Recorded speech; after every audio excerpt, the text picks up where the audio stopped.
What's up, guys? Welcome back to another episode of Revealed. Last week we showed you a little bit about these screens, our veneering process to get the walnut veneer onto the MDF substrate, and this week we're going to show you a little bit more about how we actually cut these bubbles. So right behind me here are 3 screens. This is all going to be mounted together as one panel, and there's a second set of these on the back side with the patterns going in the opposite direction. Now this was done so that you don't see directly through this blue acrylic here.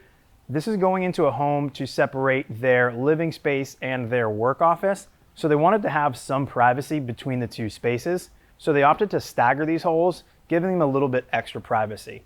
This blue acrylic panel kind of gives you a sneak peek at what the final result is going to look like. Right now there are 2 layers of a plastic film protecting that acrylic from being scratched, and one of them is white, so we're not getting that true blue color shining through just yet. But if you come in a little bit closer, you're gonna see that all of these sheets, you're able to see all the raw MDF on the inside of these circles. So each of these screens were cut at our friend Dobie's shop, Barney and Carrie, which is right up the road from us. Each screen took about a half an hour to cut, and there are 6 of them.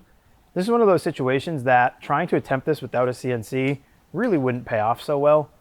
It would take a ton of time to cut these by hand, whether with a router or with hole saws, and you probably wouldn't get them as perfect as they are now. Having access to the CNC really helped us out on this particular project. If you come in closer, you can see there's one issue here. We can see all the raw MDF from each of these circles. So to combat that, let's take a walk over to the bench where Ian is edge banding each of those circles. So here we have one screen that is just about done. This is a painstaking and very time-consuming process, and nobody knows that better than Ian. He's the one that has been doing each of these holes by hand for the last few days. So a couple of the questions that we have been getting as to why we went ahead with MDF instead of using a solid wood. So Ian, why did we go ahead and use an MDF substrate opposed to a solid wood? So you can see that each panel is pretty sizable. They're 90 by 32 in the end at just 3/4 thick. If we were going to glue that up out of solid stock and then cut as many circles out of it as we have here, the panel would be really unstable, and we wouldn't trust it to stay flat or even in one piece with seasonal shift. So we went ahead with the MDF and the veneer that we did just for structural integrity for the most part. Yeah, for sure. With these 3 individual panels, they are going to be attached, making one almost 8-foot by 8-foot screen. With that seasonal movement, we're prone to a lot of warping and possibly, like you even alluded to, some cracking on those seams. Another thing that I like better about doing the custom veneer like this is the evenness of that actual veneer and the tone. So if we used solid wood in different boards, you're going to get a wide variety of color variation. Here we're able to book match that entire thing, even wrap that around onto the backside so that both sides look exactly the same, or at least very close. So we sat down, both me and you, me and Nick, me and the architects, and we kind of combed through a lot of different options for first the pattern, material selections, all sorts of different things. But when you and I were sitting down talking about it, one of the questions was, how are we going to edge band these? So are we going to use a wooden dowel and a heat gun? We certainly can't get an iron in there. So you actually came up with a really clever idea that I don't think I would have come up with. So what was that? So my first idea at a new tool was our standard curling iron. It's got the circular profile we need to get inside even the small holes on these screens and apply even pressure and heat to the edge banding. And also gives us a little bit more controlled heat application instead of the heat gun that would heat up a large area of the edge banding at once. So with the edge banding, what are we using glue-on, contact cement, or how are we applying that edge banding adhesive?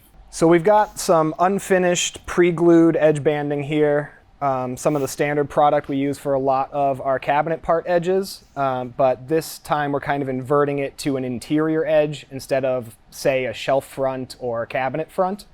So we're cutting our pieces to length after some careful measurements. You curl it in, and you can see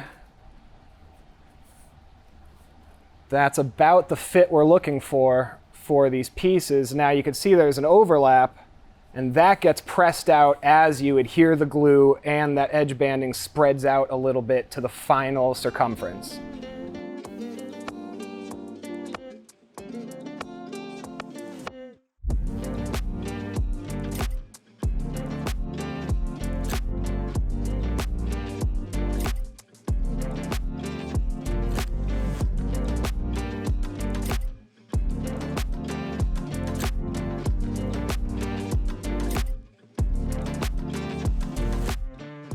And in the end, you get a nice clean butt joint that we can hide given the perspective of where you're looking at on the screen.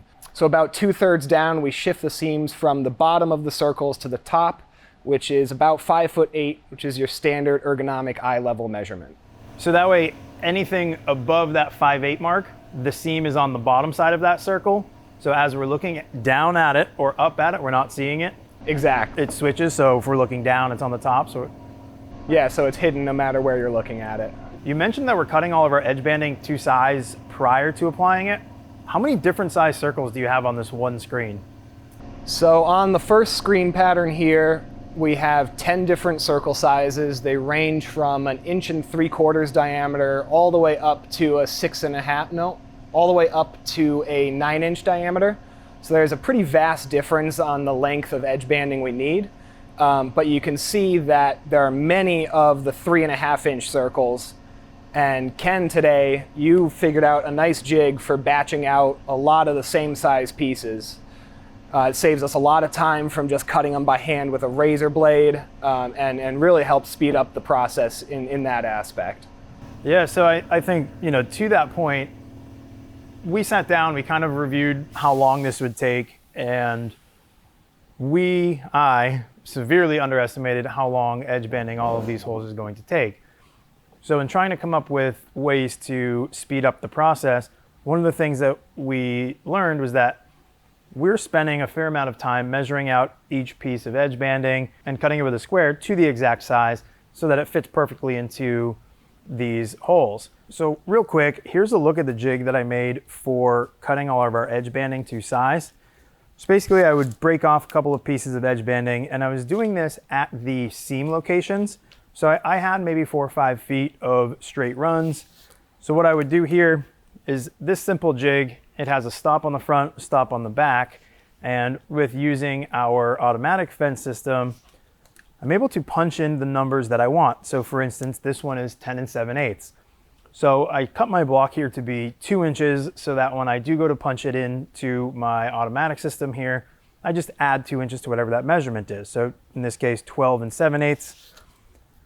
I push all of my pieces up to my front stop block, making sure that they're all tight up here.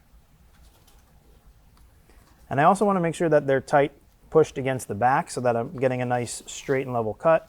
But as you can see, the natural tendency of this edge banding is to curl. So I've been using a series of just scrap blocks to press down on all of my pieces so that I can hold them into place and get a nice flat cut. This would allow me to make that cut. The nice thing about this is I'm not screwing this jig down to our fence. So when I do use the automatic fence, I can slide this jig and get a number of different cuts for the different lengths. And we're able to batch out quite a few pieces in just a couple of minutes. So this is going to help speed up that process. And as we're kind of digging through this, we're trying to figure out new ways, creative ways, clever ways to speed up the process of applying them. And you've come up with a few, kind of using a combination of the heat gun and the curling iron, which is great. How did you figure out the length that these need to be, since those are a circle? So there's a pretty simple geometric equation, just 2 pi r for figuring out the circumference of a circle just based off the radius you have. So you take half of your circle diameter, put it through that equation, and you get the exact circumference of the cut circle. Unfortunately, we have to subtract a minor amount from that because there is a thickness to the edge banding. The circle that makes is slightly smaller than the circle that the CNC cuts. So there's a little bit of trial and error to come up with our final dimensions, But after the first screen, we were able to figure out exactly what our numbers are, and now we're able to batch them out. So even with the jigs that we're coming up with and the CNC work we did on these to expedite the process, in the end, it comes down to a lot of man hours and a lot of hand work to do this kind of custom work. But that's the nature of the work we do here, and it's kind of what we live for. Yeah, I agree. I think you kind of hit the nail on the head there, no pun intended. But that's going to do it for this week's episode. So check back in next week where we'll show you the next step in these screens. We'll show you the inner workings and how that acrylic is going to get attached, as well as how we're going to attach these screens together. And then maybe even a sneak peek of the wheels that are going to be mounted to this. Remember, this is a sliding barn door style room divider. So appreciate you guys watching. As always, drop us a comment and let us know if you have any questions. And maybe we'll end up going live one day this week and bring those back. But for now, thanks for watching.